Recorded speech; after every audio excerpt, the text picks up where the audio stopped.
پنجاب میں الیکشن کے بارے میں سماعت کے دوران موجودہ بحران کا حل ملک میں فریش الیکشن کو قرار دیا۔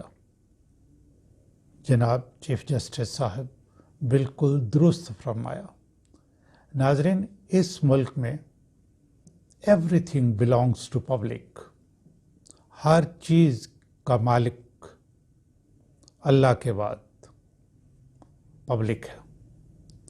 عوامی سورس آف کانسٹیٹیوشن ہے، نمائندے عوام کے ہیں، عدلیہ عوام کی ہے، بیوروکریسی بھی عوام کی ہے۔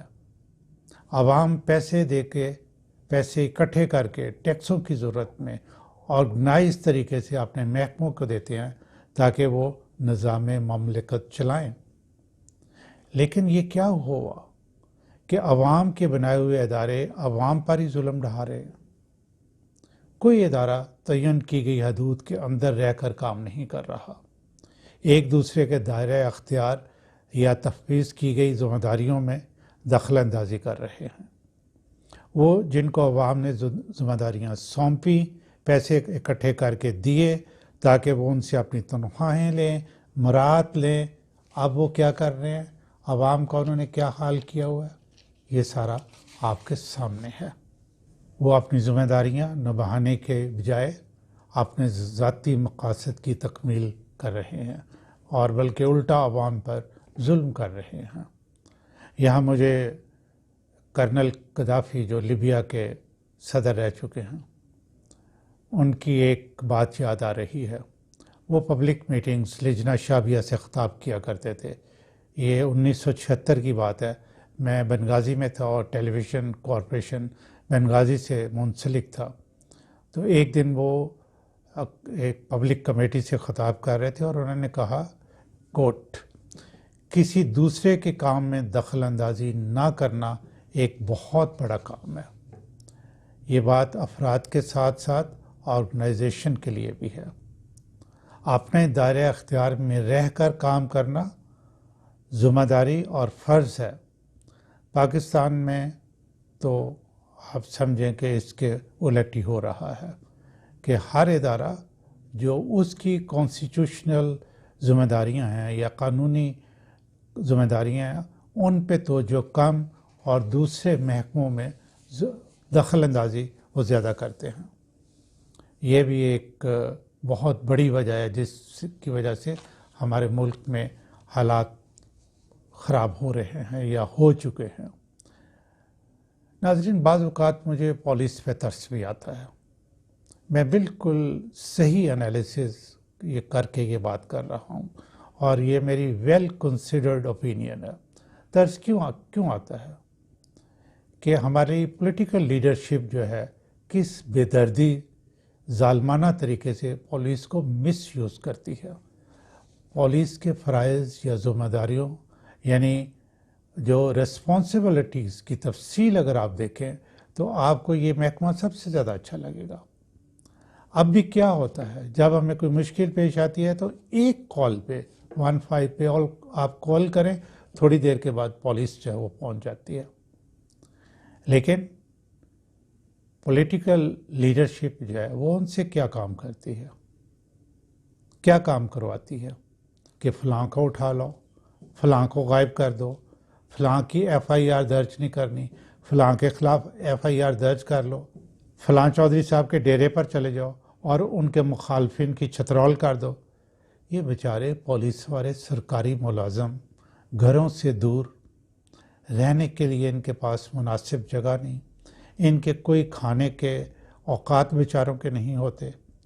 آپ ریسرچ کر کے دیکھ لیں، بظاہر بد نظر آنے والے پولیس والے جو ہیں، آپ جب ان کو اندر سے دیکھیں گے تو زیادہ تر میں آپ ایک اچھا انسان پائیں گے۔ ہم پولیس کو مورد الزام ٹھہراتے ہیں، لیکن ان کو ایسا بنانے والوں کو معاشرے میں معزز سمجھتے ہیں، اعلیٰ مقام دیتے ہیں اور ہم پھر ان کو سلوٹ کرتے ہیں۔ ٹھیک ہے، بہرحال سوال یہ ہے کہ یہ سارا کچھ کیسے بدلے گا اور ٹھیک کیسے ہوگا؟ ہمارے معاشرتی معاشی مسائل کب حل ہوں گے؟ اور کیسے حل ہوں گے؟ کب ہم اپنے اداروں کو گالیاں دینا بند کریں گے؟ کب ہمارے سامنے ہماری عدلیہ، ہمارے قومی سلامتی کے ادارے، ہماری بیوروکریسی قابل عزت ہوگی؟ کب ان کی پرفارمنس کے لحاظ سے دنیا کی مختلف آرگنائزیشن جو ہیں ان کی رینکنگ بہتر کریں گی؟ ہمیں کہیں سے تو شروع کرنا ہے۔ میری رائے میں چیف جسٹس آف پاکستان نے جو ایک امید کی کرن دکھائی چند روز پہلے، اسی کرن سے شمع روشن کر لیں۔ چیف جسٹس صاحب، جیسا کہ آپ نے خود کہا کہ مسائل کا حل نئے الیکشنز میں ہے، ایک دفعہ صاف شفاف الیکشن پورے ملک میں کروانے کا حکم صادر کر دیں، بلکہ جتنے ادارے ہیں ان کی پرفارمنس بھی انشور کریں کہ وہ ایمانداری سے صحیح طریقے سے جو ہے وہ الیکشن کروائیں۔ یہ نہ ہو کہ میں ووٹ تو ڈالوں محمد حسین کے باکس میں اور نکلے اللہ دتہ کے باکس میں۔ آپ سے زیادہ ویل انفارمڈ کون ہو سکتا ہے؟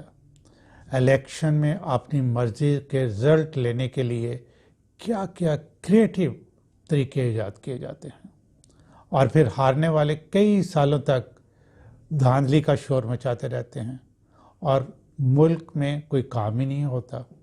ہوتا کیا ہے کہ عوام سے اکٹھا کیا ہوا ٹیکسوں کا پیسہ جو ہے وہ ضائع ہوتا رہتا ہے اور ملک میں کوئی ڈیولپمنٹ نہیں ہوتی۔